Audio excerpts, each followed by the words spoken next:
South Africa has a water problem. We regularly have shortages of water.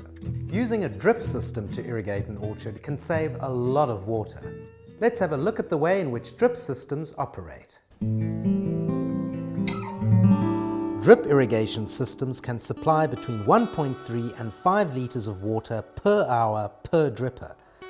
You could have more than one dripper per plant, so the amount of water delivered can be spread over the area that the root of the tree covers.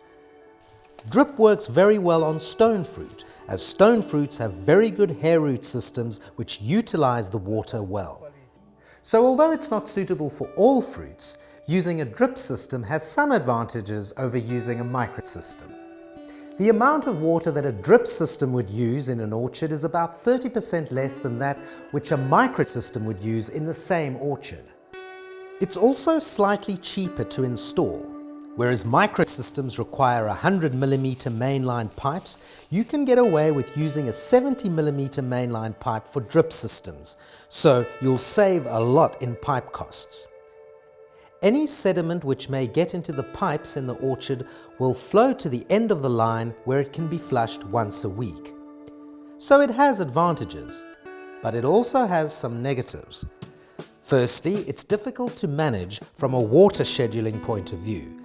You often water either too much or too little. Secondly, they also water a very local area that is just below the drip nozzle.